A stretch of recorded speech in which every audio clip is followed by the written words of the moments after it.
22 অধ্যায় 14 পদ। বাস্তবিক অনেকে আহত, কিন্তু অল্পই মনোনীত। এই 2024 সালে তিনি সকলকে আহ্বান করেছে, আর সেই আহ্বান হচ্ছে পরিত্রাণের আহ্বান, কিন্তু সকলে সাড়া দেয়নি। তাদের মধ্য দিয়ে আমরাই হচ্ছে মনোনীত। আহত সকলে, কিন্তু মনোনীত মাত্র আমরাই। এতটাই দয়া, এতটাই করুণা আমাদের উপরে আমাদের প্রভু। তাই এই 2024 সাল আমাদেরকে স্মরণে রাখতে হবে যে প্রভু আমাদের প্রত্যেকের জীবনে কিছু না কিছু পরিকল্পনা রেখেছেন, সেই জন্য তিনি মনোনীত করেছেন। মনোনীত করার একটা উদ্দেশ্য থাকে, নইলে কেন আমাদেরকে মনোনীত করলেন? এত লক্ষ লক্ষ কোটি কোটি মানুষ রয়েছে, সকলকে তিনি পরিত্রাণ আহ্বান দিয়েছেন, পরিত্রাণ পাচ্ছে অনেকে, কিন্তু মনোনীত কিন্তু সকলে নয়। মনোনীত তিনি বেছে স্পেসিফিক কাউকে কাউকে তিনি বেছে নিয়েছেন, তাদের মধ্যে হচ্ছে আমরা। আমাদের কাজ হচ্ছে তার রাজ্য বিস্তার। এই 2024 সাল আমরা বুঝে নিই আমাদের দায়িত্ব, আমাদের কর্তব্য। প্রথমে তোমরা তার ধার্মিকতা এবং রাজ্যের জন্য চেষ্টা করো, তাহলে আর তোমাদের যা কিছু প্রয়োজন সব কিছু তিনি দেবেন। তিনি মিথ্যে কথা বলেন? মিথ্যেবাদী না। তবে কন্ডিশন একটা, first is seek the kingdom of God and his righteousness, then all this things. What are those things? খাদ্য, বস্ত্র, বাসস্থান, শিক্ষা, নিরাপত্তা, স্বাস্থ্য, সমস্ত কিছু যা আমাদের দৈনন্দিন জীবনে প্রয়োজন হয় তিনি দেবেন। কিন্তু প্রথম স্থানটা কোথায়? যেন প্রভুকে দিই। তাই নূতন নিয়মে দুটি আজ্ঞা দিয়েছেন। কি দুটি আজ্ঞা? প্রথম হচ্ছে তুমি তোমার সমস্ত মন, প্রাণ, অন্তঃকরণ দিয়ে তোমার ঈশ্বর সদাপ্রভুকে প্রেম করো। আর দ্বিতীয়টা কি? তুমি নিজের মতো করে অন্যকে ভালোবাসো। আর এই দুটির মধ্যে সমস্ত ব্যবস্থা ঝুলছে। যা কিছু ব্যবস্থা তিনি দিয়েছিলেন এই দুটি আজ্ঞার মধ্যে ঝুলছে।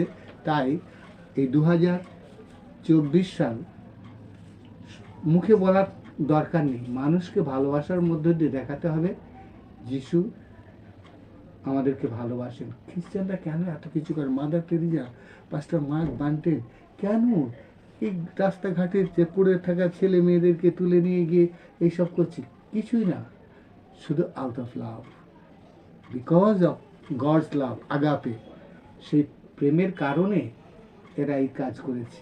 আমরাও সেই একই প্রেমকে ধারণ করেছি, আগাপে, স্বর্গীয় প্রেম, যা ঈশ্বর থেকে আসে। ঈশ্বর স্বয়ং প্রেম। আর সেই প্রেম যখন আমার মধ্যে রয়েছে, কলসি কলসি ঢালো তবু না ফুরে। একটা গান করি না, কি গানটা যেন? সে প্রেম কলসি কলসি ঢালো। ওদের শুরুটা কি বল? হ্যাঁ, কি জানো? ধরো লহরে, ধরো লহরে ঈশ্বরের প্রেম, যিশু ডাকেন আয়।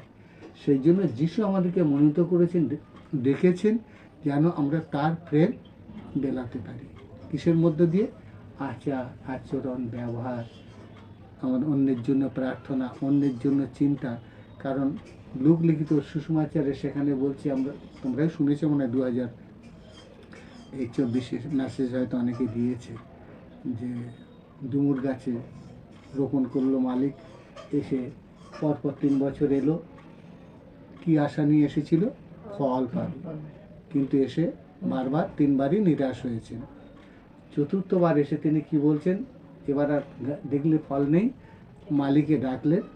মালিকে ডেকে বলছে এটা কেটে দাও, কারণ এ বড়ই হয়ে যাচ্ছে কিন্তু কোনো ফল ফুল কিছুই নেই, আর এর নিচে কোনো গাছও আর জন্মাতে পারছে না, বড় গাছের নিচে আর কোনো গাছ, কেটে ফেলে দাও। একই প্রশ্ন আমাদেরকে করবে, দেখছে, আমাদেরকেও দেখছে। 2021 দিয়েছিলাম, 22 দিয়েছিলাম, 23 দিয়েছিলাম, 3বার এসে নিরাশ হতাশ হয়ে ফিরে গেছে। 2024 সালে এসে কি দেখবেন জানি না, কিন্তু যদি না হয় তখন কি বলছে? পিতার দক্ষিণ পাশে কে বসে আছে?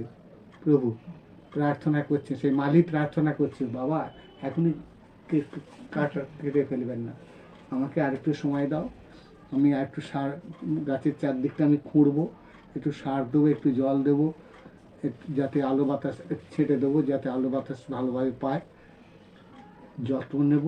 তারপরেও যদি না ফল দেয় তখন আর আমি অনুরোধ করব না। তাই আমরা আমাদের নিজেদের জীবন অনুসন্ধান করে দেখা দরকার। 2021, 22, 23 কীভাবে গেছে, প্রভুকে আমরা সন্তুষ্ট করতে পেরেছি? কোনো ফল মানে কি? আত্মা জয়, আর কিচ্ছুই না। আত্মা, কটা আত্মা জয় করেছি প্রভুর জন্য আমরা? ও তো পাদ্রী পুরোহিতদের কাজ না, মোটেই নয়। পাদ্রী পুরোহিতদের কাজ আত্মা জয় করা নয়। পাদ্রী পুরোহিতদের কাজ হচ্ছে তত্ত্বাবধান করা, আত্মার তত্ত্বাবধান করা। মেষদের কাজ হচ্ছে আত্মা জয় করা, নূতন নূতন মেষদের জন্ম দেওয়া, আর সেগুলোকে তত্ত্বাবধান করে কে? পালক। আধ্যাত্মিকভাবে নার্চার করে, যাতে আধ্যাত্মিকভাবে তারা সমৃদ্ধ হতে পারে, সেই কাজ হচ্ছে পালকের। কিন্তু মেষেরাই মেষেদের জন্ম দেয়। তাই 2024 সাল আমরা সকলে বুঝে নিই। অনেক বন্ধু আছে, তাই না? আছে? Do you have many friends? What you share with them? Did you tell them about Jesus? Did you tell them about the love of Christ? তাদের কাছে কি আমরা যিশুর প্রেমের কথা বলি, যে যিশু তোমাকে ভালোবাসে? ফ্রি ফায়ার বলে, ফ্রি ফায়ার। হ্যাঁ, আমি একটা জন বলি। একজনকে বলেছি। Good, very good. আরো বলতে হবে। ও ছোট মানুষ, ছোট একজনকে বলেছে, আরো বাড়বে, আস্তে আস্তে বাড়বে। না, বলছে একজনের কি, একজন বলেছি না কি যেন বলে, একজনকে বলেছে। একজনকে বলেছে। না বাংলাটা ভালো করে বুঝিয়ে বলতে পারছি না। একজনকে বলেছে, আস্তে আস্তে বাড়বে। একজন থেকে দুজন, দুজন থেকে তিনজন। বরং একটাকে তোমাকে প্রভুর জন্য দিতে হবে, প্রথম ফল। ওকেই দিচ্ছি তো। হ্যাঁ, প্রথম ফল ঈশ্বরের বাক্য ওকে বলে, দিচ্ছি। প্রথম ফল প্রভুর জন্য কি তৈরি করো। হ্যাঁ, আর তোমাদেরও একই বিষয়, সকলের জন্য একই বিষয়। তাই চলো আমরা বলি, কিন্তু আমরা নিজেরাই অনেক সময় পালন করি না। আর এই 2024 সাল আমাদের জীবন প্রভুর কাছে আমরা উৎসর্গ করে রাখি। তার ইচ্ছাই আমাদের জীবনে সিদ্ধ হোক। আমাদের অনেক কিছু ইচ্ছা হয়, কিন্তু প্রভুর ইচ্ছে কি সেটাই আজকে আমাদের জানা দরকার। সেটা হচ্ছে যেন একটি আত্মা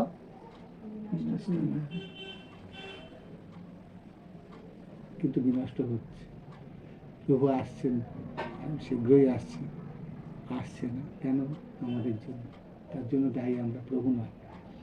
প্রত্যেক জানু এখনো পাতিত হয়নি, প্রত্যেক কণ্ঠ এখনো স্বীকার হয়নি। কি করে করবো? আমরা তো সবার কাছে বলছি না। আর সেই জন্য প্রভুর আগমন দেরি হচ্ছে, কারণ এগুলো ঘটবে, তারপর তিনি আসবে। চলো আজকে আমরা প্রার্থনা করি। বিশেষ প্রার্থনা কি আছে আমাদের পরিবারে?